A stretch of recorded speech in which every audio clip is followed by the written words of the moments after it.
So, heto na mga kaballers, ganito kalakas ang Big Five ng 76ers at ang balita patungkol sa mga naging reaksyon ng Warriors, Miami Heat, Cleveland sa naging desisyon ni LeBron James.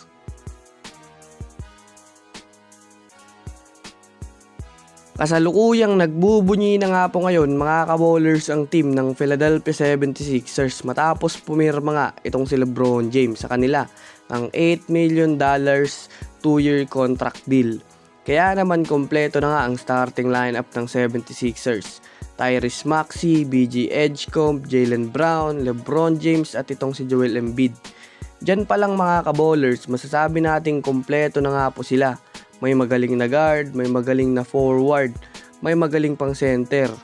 Dahil nga, sa mabilis itong maglaro, itong si Maxey, mabilis talaga to mga kaballers, makakatulong to sa kanila ng malaki. Magaling pa to umiscore. Kay Maxey pala nga, palong-palo na mga kaballers. Ito pang si BG Edgecomb, malakas din na player to, maaasahan pa to sa scoring. Si Jaylen Brown, massive scorer din, magaling pa dumepensa. Si LeBron, si The King, kahit di ko nasabihin, alam naman natin ang laro nito Multiple role to, kahit saan mo to ilagay, kumaka na to. Medyo may edad na, pero okay lang, sobra-sobra pang mayaambag nito sa Sixers. Si Embiid naman, sobrang galing din netong sentro. Wag lang ma-injury.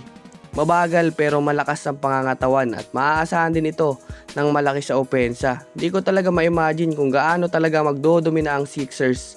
Kasi lahat sa starter pa lang sobra nang matitindi. Kaya talagang masasabi natin mga kaballers na kahit ibang mga teams ngayon nagsisimula na kung paano nila paghandaan ang 76ers next season.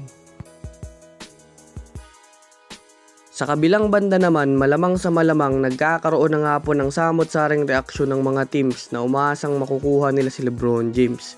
Unang-una na dyan mga kaballers na malulungkot, yan ang team ng Warriors. Maaaring magkaroon ng malaking impact ang naging desisyon sa pagkakaibigan ni LeBron, Draymond at Stephen Curry. Dahil na rin naman sa nagawangang masnab ni LeBron ang lahat ng magagandang speech ng Warriors sa kanya. Kahit nga ang mga NBA superstar na nag-abang, wala din gang nagawa kundi sumuporta na lang sa naging desisyon ni LeBron. Habang sa Miami Heat naman, mas nag-focus ang Miami Heat ngayon sa magiging next move nila patungkol sa gagawin nilang pagkumpleto sa lineup nila kasama si Giannis at Bam Adebayo. Iniisip nila yung mga kaballers na tumarget pa ng mga point guard at shooting guard na kulang pa sa kanila. Sa parte naman ng Cleveland, marami din ang na-frustrate sa naging desisyon ni LeBron James dahil nabigo nga silang makuha ito at hindi nga po mga kaballers masisilayan ng Cavs na sa kanila tatapusin ni LeBron James ang karera niya sa NBA.